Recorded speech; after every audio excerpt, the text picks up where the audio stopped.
Welcome to Bennett's BikeSocial. My name's Simon Hargreaves. This is Mr. Steve Rose, who I think we can call the boss of Bennett's BikeSocial. Why not? Why not? And we're here today to talk about Honda's NT1100.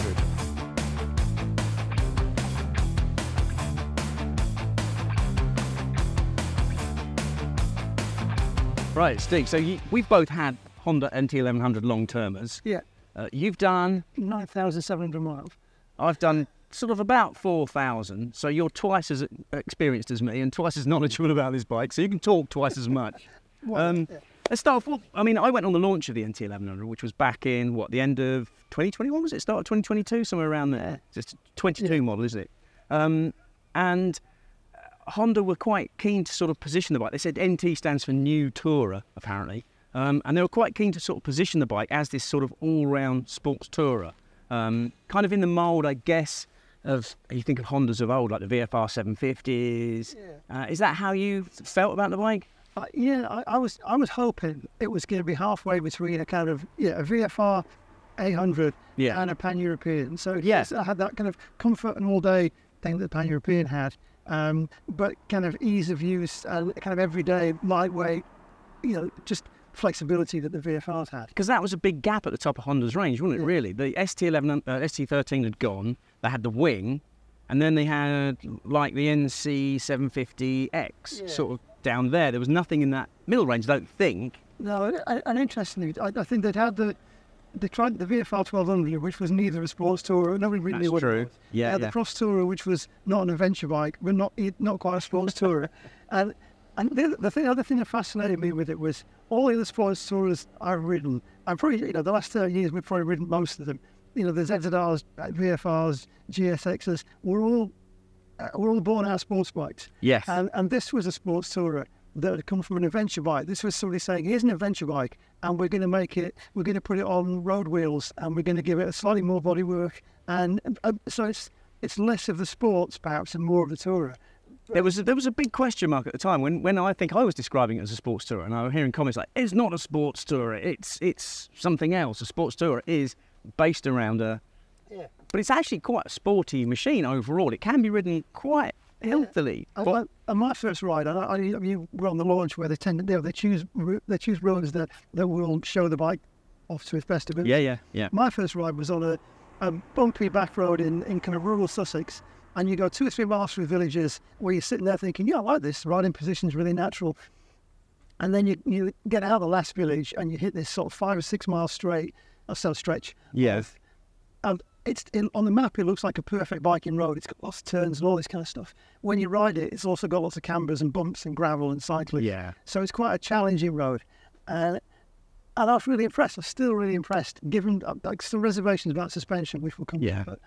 But it's, Let's talk a little bit then about the kind of riding that we did, because I mean, my bike that I had as a long-termer for Ride magazine, apart from doing the launch, I got home, got the bike, and my first job was to ride it across the Cairngorms, and it was still kind of March time, I think, and it was snowing, and it was night time, and it was cold, and it was hard going. It was a really, really tough endurance test of the bike. And then I had another ride on the bike where I had to sort of ride around the Lake District, and it was through 3 blizzards, so I got snow again. So I was sort of traipsing around in some pretty hardcore conditions. What kind of riding did you do?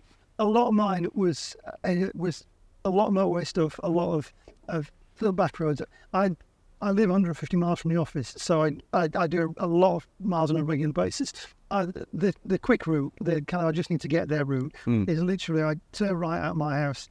It's motorways and dual carriageways. I don't put a foot down until I get to the office. But as you always have, I've got 2 or 3 alternatives that take in much longer, but a nice selection of A roads, B roads, things that road test. We choose roads that help us find out what a bike does. So you got a bit of everything basically. Yeah. Did you do it in all weathers as well? Yeah. I had the bike right through winter. Yeah. Did about probably a third of the miles through winter. Wow. Okay. And like you really, I never worried about it. Never thought, whatever the weather was doing outside, I never thought, I'll take the car. I thought this bike won't do it. Was yours a manual or a DCT? Mine was a manual. Mine was a DCT, and my only reservation in certain weather conditions is you've just got to remember to put it manual. Yes. Because the DCT thing I just don't like not having that control Yeah, yeah. When the road conditions are a bit unpredictable. We'll get onto DCT soon as well, because I actually rode a DCT version on the launch. They only had DCT versions, which was a bit odd. And then I did a sort of a DCT Honda event in Ireland, and I rode the DCT NT over there as well, with a little bit of an epiphany went on, but we'll get to that as well. So let's start off then. Let's start off with the engine, I guess. Start at the top. And as you say, this is an Africa Twin engine. Yeah. I mean, absolutely an Africa Twin engine, down to the cases and the crank and the top end and everything. A straight lid, including the chain drive as well, which was slightly controversial because I think people hoped it would have a shaft drive. Yeah. Did you miss the shaft, so to speak? Yes, if I'm honest. I think, if only because the transformation for me between autumn and winter was that the drivetrain on mine went bright orange really early on in winter, and no matter how often I cleaned it, how carefully I cleaned it, how much I lubed it, you could get it so it looked okay for about a minute, and then you ride it again, and it's just and that engine puts quite a lot of stress on a chain when you're doing those kind of miles. So again, in winter, I was adjusting it probably every week, which I mean a week for me is 8 miles. Yeah, that's a bit too often, isn't it? I think I asked Honda about it on the launch. I said, why isn't it shaft drive? Because you can take a chain drive engine and convert it into a shaft, but they said, well, one of their targets was the price of the bike, which I think now it's, how much is it? I think it's 12.5, I think. Yeah. So to achieve that price target, that's why it had to stay as chain drive, effectively. I read an interview with the design team. I said the beautifully taught Mr. Carbonara, who I don't know whether he was on the launch. He was, yeah. And he said exactly the same thing, because if you think of the old NT, I don't know, there's no comparison between these NT and those NTs, but the old NT, they had a chain drive. You know, they had the Brock in America, didn't they? That NT650, but it also had the NTV, shaft drive, and the DeVille and Deauville, yeah. And so they have done it in the past, but for this, it's just a cost issue, I think. That was the thing. The other thing with me with the engine was that, and we've seen this with the Africa Twin, there's a lot of people say, oh, it's only 100 horsepower, and it really bothers them that it's only 100 horsepower. But the whole time I had it, I never noticed, thought about it, because it's so nicely tuned. All the power's in that lovely mid-range area, and you've got and that power band, if that's the right word, in the mid-range is so wide. Yeah. I never had a single moment on it where I'm thinking, well, this needs another 20. It's surprisingly fruity, the motor, isn't it? Yeah. And if you think about it, because I was thinking about this, so you're right, it's quite low revving. You're talking about peak torque was 77 pound-foot at 6,000, just over 6,000 RPM, and peak power is at 9,200 RPM of 100 horsepower, like you say. But if you think about it, it's an 1100cc. Just go back 20 years. That's a big engine, and it's making 100 horsepower from a twin. I remember when, a time when that would have been like eye-opening. You'd have gone, wow, really? From a twin, And now, how do we sort of go, oh, yeah, it's a middleweight, it's 1100, and it's only making 100 horsepower. Yeah. No, that's actually quite a lot. Having said that, it is less than all its rivals, and we'll get onto its rivals later on. But it is the least powerful of the sports touring kind of genre at the moment. But it's another example, isn't it, I think, of Honda doing things how Honda do them. If you think pretty much every Honda sports tourer, whether it be VFRs, ST1100, even ST1300, they're all around 100 horsepower. Yeah. And it's not that Honda don't know how to make a 130 horsepower twin if they want to. Yeah. It's that they've decided that for that purpose, that's what that bike is. That's their target. Yeah. I found while I was riding it, it is surprisingly fruity, but it's not for me, it was not a naturally exciting engine. The way Tracer 9, you get on a Tracer 9 and you look forward to the thrill. For me, I'd get on the NT1100 and I'd feel like I'd look forward to being satisfied. I found it an intensely satisfying engine, but not one that really sparkles, not one that really makes you. Do you feel the same sort of thing?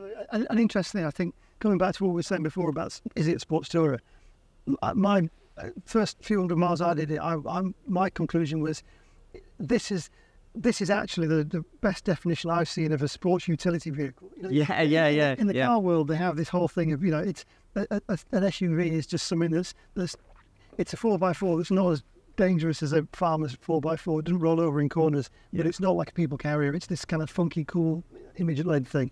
Actually, but they're not sports or they're not utility particularly. This is it's got a sporty edge to it, but it's very much a utility thing. And that, what you said there, I didn't get on it thinking this is going to be my most exciting ride ever. No. I got on it thinking this is going to get me from here to there in a really enjoyable manner, and efficient and comfy, and all those nice things that you don't necessarily buy a bike for, but you appreciate when you've got one. Exactly, and I think it has got something about it as well. I'll get to the handling in a second, but the handling and the engine both have a little bit of margin so that you can get on it and be supremely satisfied, and it is really, really enjoyable. And then if you want to just stretch it a little bit more, you can, and it's kind of fun, you know, whereas if you start to stretch faster bikes, more powerful bikes, they start to get a bit like, oh, this is a bit quick. This is still good fun. I mean, it's fun and it's satisfying to me. Those are the two things. Right. Okay, shall we have a quick word about gearboxes? Because this comes in DCT version. Have you ridden, sorry, forgive me again, did you? I've ridden a manual one. I want to ride a manual one because I'm a fan of DCT. It took me a while, like a lot of people. But I really like DCT. With one kind of proviso, that I think DCT works since Honda did from the second evolution, where we now have sports modes as well as drive mode. Yes. The sports modes are good and good enough to use. But for me, DCT is just the best manual gearbox I've ever used. I tend to leave it in manual mode all the time. Yeah. And I just love that thing of you don't. It's only small, but you're riding down a twisty road, and as you go down gears, you get that movement in a bike, as you know, as kind of a fork dip or whatever, and you don't get that with the DCT. It's just and the whole thing stays level. Yeah. And there was a couple of rides I had last year. I was working on the Bennett's BSB, on the Bennett stand at Thruxton BSB, and one of the few really nice roads where I live is the A272 that runs along past Loomies, and normally you do that road in the day and it's horrible because it's full of cars and whatever. But at 6 o'clock in the morning on the way to BSB and at 8 o'clock at night on the way back with BSB, it was empty. And I had 2 or 3 days going twice a day, and just in manual mode, just going as nuts as a bloke my age would go on the bike. And it was a real epiphany for me. It was that every motorcycle should have a gearbox like this. We were both on the launch of the original DCT VFR 1200. Well, in fact, I found some video of it the other day. We've got some video of you. It's good. I'll send it to you. And I remember on that particular launch, we were all riding fairly hard on DCT, trying to sort of just enjoying the paddle shift on it. It's come a long way since then. My personal epiphany was riding this bike in Ireland when, for some reason, I took kind of umbrage with DCT when it first appeared, thinking, how dare they take away my manual transmission? That's appalling. And it took 14 years before Honda explained to me that actually it's an option. You can have both. We're not going to take away your manual transmission. You can have one or the other. And it's like, oh, I get it now. So for me, that was a bit revelatory. I'm still kind of, it doesn't give me the full control over the motorcycle. And it is amazing how many experienced motorcycle journalists you see pulling away on DCT with their feet dragging. You never see that on manual transmission. And when it's bad or when it's not good, it's really noticeable. It was interesting when I first got mine. I hadn't ridden a DCT bike for probably about 18 months. And the first 3 or 4 hours that I was riding my NT, I put it in D because I just want to get to know the rest of the bike. And I was just cursing, that thing where it's in top gear by 31 miles an hour and it holds on to top gear, slow down, and it's just horrible. Well, that's part of the problem with the NT's DCT, I call it problem, is that it is the previous generation. Because we'll get onto sort of gadgets and gizmos in a minute, but the current Africa Twin has got a 6-axis IMU, which knows the bike's position, so it knows not to change gear when the thing's leaning over mid-corner. This version of DCT doesn't know that, so it does change gear, and it's never dangerous, and it's never unsafe, and it's never unsettling, but it's a bit kind of like, oh, can't you do this, can't you do that? So the current generation of DCT is slightly more advanced than this version, and I have a sneaky feeling that the next NT1100 we see will probably have a 6-axis IMU and have a bit smarter DCT. But yeah, it is a fantastic system as an alternative to manual transmission. I think it's about as good as it gets. Typical Honda engineering. It's really clever. Yeah, and it always makes me chuckle how a lot of people talk about quick shifters on sports bikes, and they go, this, the 5-race quick shifter is the best one I've ever used, blah blah blah. And actually, I've never used a quick shifter that's anything like as good as a DCT transmission in manual mode, because it's so slick. Yeah, it is slick. You're right. Yeah. At any speed, and because the good quick shifters on sports bikes tend to be great when you're using a sports bike as intended. But if you're filtering through traffic on the M25 at 3,000 rounds, it's not quite as good. Yeah. That just works. I must admit, I mean, I don't often carry passengers, but I was carrying a passenger on a bike with a quick shifter the other day, and it's one of the best quick shifters I've ever used. But I did notice that the pillion was giving it a bit of rocking motion, and it's like when you're on the bike, you don't kind of feel that, but a pillion perched up there really does notice it. Anyway, so that's DCT. What's the other thing I was going to mention then? Yeah, actually, just one more thing with DCT that I did find a problem on this bike, and again, it's maybe because it's the previous generation one. That kind of U-turns feel really clumsy.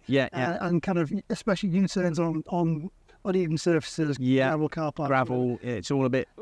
I only found out after my NT had gone back, that apparently you can reduce that. I think it removes it, but if you put it in manual mode, the mapping is slightly different for that just off throttle. Okay. And so if you put it in manual mode, apparently that's easier. I learned that after mine had gone back. I'm going to give that a go one day. There's one more thing to talk about the up and down quick shifter. It's not standard.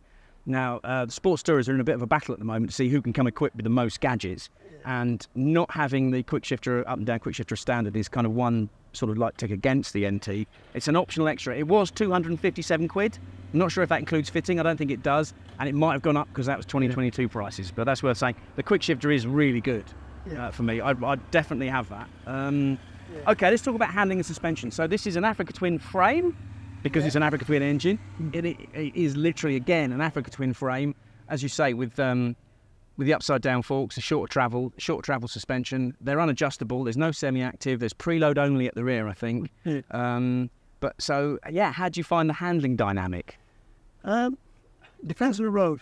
I think it's on smooth roads. I thought it was great. I think it's got that, like a lot of Hondas. It's got a lot of movement in the suspension. Yeah. But on smooth roads, it feels really nicely damped. As soon as you get some bumps, I had some real issues, and I learned how to ride around them. Yeah. And the first few times I rode it, I thought I'm going to have to get something done. I'm going to change the shock or get through it, because it just seemed to bounce around at the back a lot. and to the point where it even felt like sometimes you go to a corner and you hit a bump and it feels like the back skipped about an inch sideways. Yeah. And it probably hasn't. It's probably moved about that much. Yeah. But you feel it, and it bothers you. And I had a lot of that in the beginning, and I. Because I'm old enough to have ridden old Suzuki GS1000s and that era of bikes, when the only thing you could do was whack the preload up at the back, and that was it. And so we just all whacked the preload up at the back and convinced ourselves that was improving the handling. So that's what I did with that. That's funny you should say that, because it's exactly what I did as well. Yeah. And it's still too soft, but it's now moving over that distance. It's that thing Honda do. I think they kind of they did have a habit of having really soft springing and control it on the damping, which isn't always successful. It kind of works at good. It makes you feel soft and supple and gives it good ride quality. It's good showroom ride quality. Yeah. And in the real world, sometimes it gets a bit at the back. I actually like that. That thing I was talking about, where you kind of ride it normally and it's great, and then you have that little extra bit of headroom at the top. That's the bit where it all kind of starts to get a bit like that. But I really enjoy that because it never felt loose to me. Yeah. I used to call it the Ben Bostrom wiggle. And it means, you're riding in a way that isn't suited to this bike, but it can still kind of do it and it's still good fun.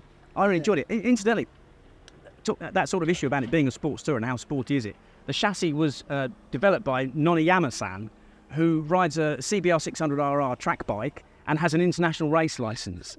So, you can't help it. The guy's DNA is going to be going, yeah, come on, let's give it a bit more of this and a bit more of that. I think it's a really, really steady, safe, solid, capable handling bike that can take you that extra 10% when you really want to use that extra little bit at the top end, that 100 horsepower.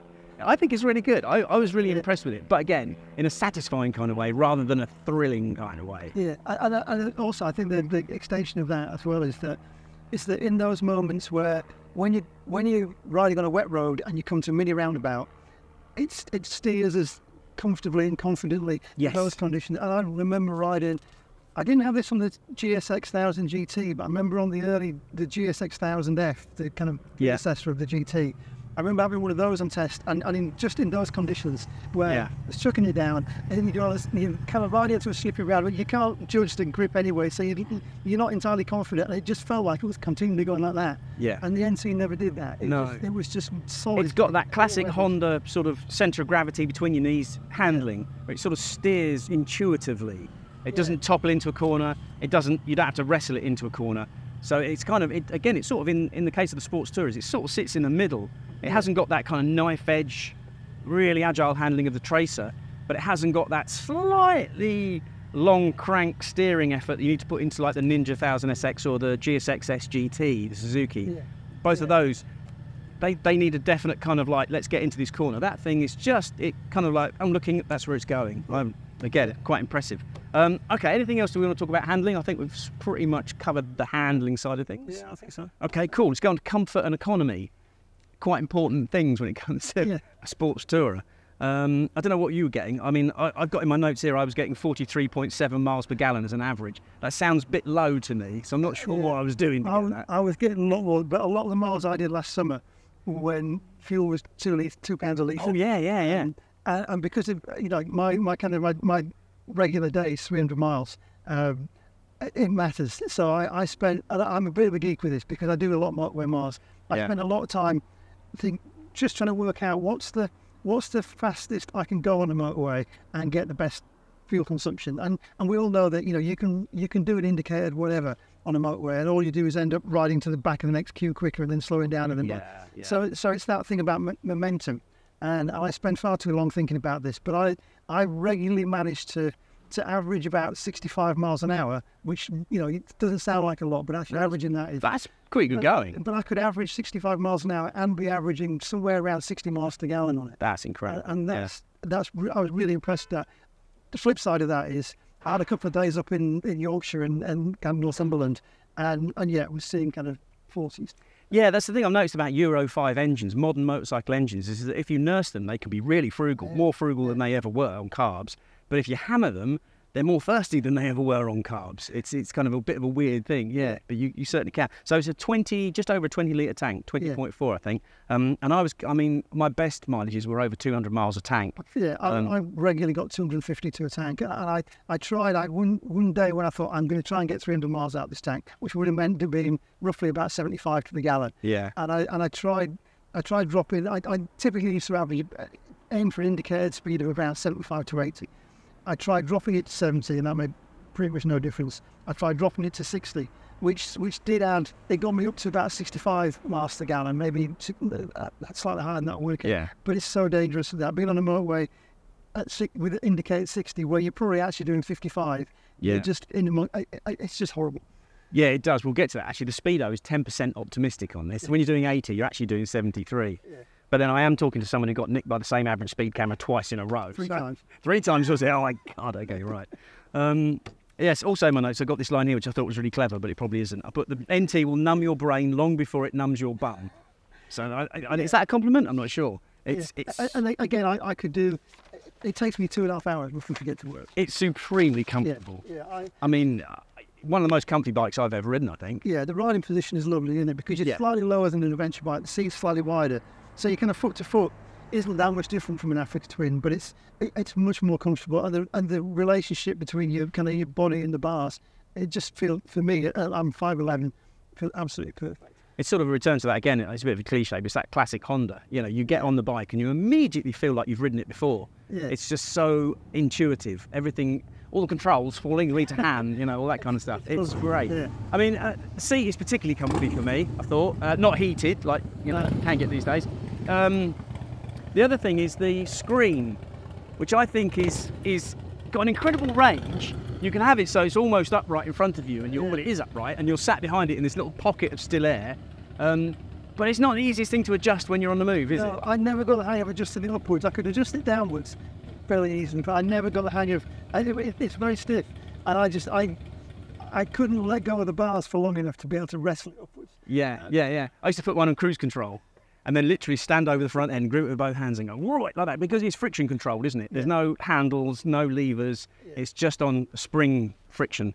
So not the easiest thing to adjust. It's kind of like, look, either don't let us adjust it on the move or let us adjust it easily on the move. The most dangerous thing is to be like you just about can, because everyone's going to try it. Yeah. But it is highly, highly effective. I think the winglets are really good as well. Yeah. The only problem with them is that at night, I don't know if you had this, it reflects back the indicator. Yeah. So you're riding along seeing this kind of orange light at either end. Exactly. It is quite distracting. Yeah, I was kind of looking at ways of taping everything up so I couldn't see it, and I thought, well, then my indicators won't work. Yeah. So. But at 5'11", even with the screen fully up, I could see over it. And I had an Africa Twin with a tall screen a couple of years ago. Yeah. And that was really interesting because in daytime riding on that, I was okay because I could just look over the screen. Yeah. But what I found was when you're riding at night and you're following the throw of the headlamp, the throw of the headlamp is closer than you would normally look during the day. Yeah. So you have to look through the screen to be able to see the headlight. Yeah. And I found that really distracting on the Africa Twin. On this, I can still look over the screen. Yeah. And you've got the option to easily at least Low. Yeah. And the other thing was just how effective it was. I don't even remember last year we had those couple of days when the temperature got into the 30s. Oh, I remember that. Oh, those good old days. Yeah. And I was in the 40s, wasn't it? I think. Maybe it might be. And I was taking back a GS6000 GT to Suzuki, and I'd left the NT at Suzuki. And the ride from Peterborough to Milton Keynes on the GSX was so hot. Just the wind blast, the air coming at you was really red hot. horrible. And I kind of got to Suzuki, swapped bikes, and I'd left the screen fully up where I dropped it off from this. And so I got on the NT with the screen fully up. And actually, the fact that you've got a pocket of still air rather than the hot air coming at you, you wouldn't imagine this, and it seems illogical, but it was so much more comfortable riding that bike in those conditions with the screen up and your visor up, because you can ride with your visor up. Yeah, you can. It's that good. Yeah, similarly, I listen to music all the time with a little pair of in-ear headphones. And when the screen's fully up on that, it's like I can actually turn the volume down and save my hearing a bit because it's that quiet. Good, yeah, comfort. I mean, I don't know if there's anything else to say. It's just, I mean, I never took a pillion on mine, so I didn't do any pillion riding. Did you? Yeah, only short distances, just kind of nipping into town and back. Yeah. And she loved it. She thought, it's comfy, had the top box on. As often with auto bikes where you've got panniers and a top box, there's a knack to getting on and off it. Yeah. But in terms of comfort, great. The DCT works really nicely for a pillion. Yeah. The only other thing I'd say about comfort, let's just come from the comfort a lot, is the headlights aren't great. In kind of normal dip being, they're fine because all are. But I expected for a sports tourer, I expected full beam to be much more impressive, and it isn't.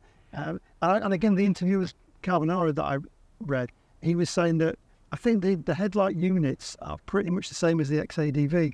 Yes, and that's one of his as well, wasn't it? And he was saying that, again, that was part of the budget thing, that in that price they had to use some bits from existing models. It's one of those things with manufacturers I don't quite understand, is there's two things they don't do very well, any of them, which is A, headlights. Why aren't they just like, they're they should be radiating the next country. Why aren't they amazing on motorbikes? It's insane. And the other one is horns. Why is the horn so weedy on most bikes? I want something that's going to be louder than the cars. I want something to scare people and go, "Oi, don't hit me, I'm here." Yeah. I don't know. Anyway, enough of that. Right, it's good. So we've done hand comfort, good. Let's move on to accessories and rider age, because there's plenty of them on the NT. Yeah. So it comes with the panniers, which are not the biggest things in the world. The top box that you just mentioned is, I think it's about £509, probably might be a bit more this year. That's an accessory worth having because that is a pretty big top box and it's good for pillions. And it comes with, I've got a long list here. What have we got? We've got cruise control. We've got kind of traction control. We've got heated grips as standard. Did you find them warm enough in winter? Yeah, I did. Oh, okay. Yeah. Cool. And also the other nice thing is it's got a USB socket and a power socket. Yeah. So heater kit just plugs in really easily. So you've got your heater kit and. That's interesting. So the 12-volt socket is enough amps or whatever it is to drive a bit of heated kit. Yeah, I had heated vest. I don't have heated trousers. Heated vest and heated gloves. Yeah. Well, that's good, because I know some 12-volt sockets, you plug a heated jacket in and it just goes, nope, not having that. You go, what's it for then? The kettle? I don't know. Yeah. Good, okay. The USB is handy. It's got the same electronics, the same dash as the previous generation Africa Twin, and this one as well, which is without the 6-axis IMU. So it's Apple CarPlay, Android, Auto. I never got to work. And this is probably me because I'm on a couple of Facebook groups for NTs where people talk. People obviously manage to get it working. I could get it to pair to my phone. I could get it to pair to a helmet. Because you need a headset to make it work, don't you? But I couldn't get it to pair to both. Right. And I tried 4 or 5 times. And I know I could have, because we have access, I could have run the blokes at Honda and said, how do I do this? Yeah. But if I'm honest, I don't care enough. Yeah. I wanted to do it as part of the test. I couldn't make it work. I had the worst of both worlds because I had a go at it, made it work, and then decided I didn't want it to work. But then what happened was, even after I'd made it forget that my phone existed, every time I plugged my phone in to charge it from the USB socket, blooming sign would come up saying, he's got an Android not attached or something. And it was like, go away. I just wanted to ignore it. But you've got that option, which is good. Yeah. And I'm sure if you bought the bike and you take it to your dealer and you're having trouble, you've got a dealer that will show you how to do it. Yeah, for sure. Okay, let me think. Is there anything else? Because we need to rattle through this. What else in terms of gadgets? The little footboards. Did you find them any use from keeping the rubbish off your feet? It's hard to know. My feet didn't get cold. I mean, I rode all through winter, and I've now got a 50-plus-year-old circulation, and I didn't have any problem with being cold. So, and part of that, say the winglets and everything else, and the top end. And I assumed that they're doing something for keeping the cold air off. Yeah, I felt the same way as well. Yeah, it was like my feet seemed to stay dry just a little bit longer. Yeah. And they certainly did. Yeah, I didn't get any problem with cold at all. I also had it just in about 2/3 of the way through my time with it. Honda asked if I wanted to try the comfort seat because I was doing so many long trips, and so I had the comfort seat fitted for about 2,000 miles. And that was interesting. It does make a difference. I know there's that argument about why wouldn't you fit the most comfortable seat anyway. Yeah, there is. But it's I normally could get about 130, 150 miles before I start shuffling about. Another 50 or 60 miles before it bothered me. Yeah. On the comfort seat, that kind of went up to, I could do 250 miles without, a full tank full, without even starting to shuffle about. It's a really good comfort seat. Okay, so that's an accessory that's worth having. Like I said, also I think the quick shifter is a must. You must have that. But then, what else can you get? I mean, some fog lights and some better headlamps. Yeah. But apart from that, I think the bike is pretty well equipped. The other thing worth saying, I think as well about the panniers is, like I said, they are quite small, but the benefit of that is if you do a lot of filtering, and I do a lot of filtering, they don't stick out. They're kind of an inch. They are quite slim. Yeah. So when you're just trying to nip through a lot of traffic, that's true. They're quite well made as well. They're not the normal kind of. I don't know who makes the normal panniers, but things like the Yamahas and the Kawasaki stuff is a little bit fiddly with that kind of top system. These are actually they're a little bit more solid and substantial. Yeah. A little bit better quality. Let's just quickly talk about two things that we haven't mentioned. One was the seat height, which is 820mm, which is kind of, it's there or thereabouts. I mean, do you think, what kind of height? I can't see anybody being particularly put off buying the bike because the seat's too high. No, I didn't find it problem. And like I say, I can get both feet on the floor. I know I'm kind of 5'11", people are shorter than that, but it never bothered me. It's the only time it bothered me was talked about earlier, that kind of clumsiness doing U-turns sometimes. Yeah, and that's to do with the weight distribution, I think, at that moment. And curb weight, it's 238 kilos, which is a little bit more than most of its rivals. It's not the lightest bike in the world. No, but again, aside from those U-turn moments, I've never thought about it. It's not a difficult bike to push about. The weight's it's well distributed. I know we stopped talking about mass centralisation 10 years ago. We can still use that term. That's a Honda term. We can still say it has got that. Okay. The other thing about the seat that's worth mentioning, what I remember, is it's not adjustable. Again, all its rivals, most of its rivals, you can move it up and down. That you've got 820 is what you've got. Cool. Okay. Centre stand, panniers, cruise control. We're talking about heated grips, adjustable screen. Good. That's all the extras, which I guess kind of brings us around to sort of like. Both of us having ridden through snow and muck and grime, what's the build quality like? What's the longevity like? Is there anything that kind of goes wrong with it? Have you had any problems? I had a couple of small problems. Generally, the build quality is fantastic. At the end, when it went back to Honda, about 9,700 miles, years worth of riding, it cleaned up beautifully. Right. Did you do the rust blocker XEP thing? No. Partly because as a road tester, I kind of like to not. I see. Yeah, no, I see what you're saying. Yeah. You want to find out what happens to the bike in the worst case scenario. It's not that you're lazy, is it? I'll split with it because on the one hand, I'm very privileged. I understand how privileged we are to have these bikes. Yeah. And I know that whoever buys, when that bike goes back, Honda will sell it into their dealer in their dealer network, and somebody will buy that bike as a one owner, and it's their pride and joy. So I always run them in properly, for example, and I try and look after them as well, at least as if it was my own. Yeah. But we both ridden enough bikes through winter to know that it's an important part of the test. Yeah. And it cleaned up beautifully. With one exception, the final drive chain was horrendous. It was a mess. Yeah. And then the last month I had it, I started having problems with. It had been all through winter, and we had a particularly cold bit the last month I had it, and I started having a problem with the brakes starting to stick. Okay. And it got worse and worse and worse. And I cleaned it, pretty much every time I rode it, every round trip at least when I got home, because of the mileage. And I just noticed the brakes starting to stick a little bit. You know that thing where you push it off the centre stand and the pad sees to the disc. Yeah. Which you think that's fine, they do that. But then there were a couple of occasions where they weren't releasing. Right. And that coincided with its 8,000 mile service. And I asked Honda to have a look at it, and they when it came back, they just said they just had to. So what? So the pistons were sort of seizing in the calipers a little bit or something, just seizing on, or right. So not quite. They come out, they won't go. Yeah. And I don't think that's anything that most of the bikes wouldn't have done in those circumstances. But I think it's one of those things. If you do a lot of miles in winter on any bike, it's something you should be looking at, isn't it? I had two problems with mine, and they're both the same problem, and in both the same conditions as well. So the first ride that we were in across the Cairngorms, and it was absolutely chucking it down. The following morning, I turned the bike on, and the screen came on in maximum brightness, which was more bright than it normally was. But all the sort of like variable numbers, so all the background was there, like the rev counter and all the rest of it, all the things. But the actual digits wouldn't come on at all. So the whole thing, and unfortunately, it's got that separate speedo underneath. I think that's put there just in case the clocks don't work. So the clocks were completely useless. You couldn't change modes. You couldn't do anything with the bike. You could still ride it. And it took about half an hour, and it suddenly started working again. So I assume water overnight had got in somewhere. There is a rather large, I've noticed that it's the same with the bikes that I'm looking at here. There's a rather large piece of cabling that's all the wires are exposed that runs into the clocks, which looks a bit kind of like when you're riding along, you keep looking at it going, you could have tidied that up a bit.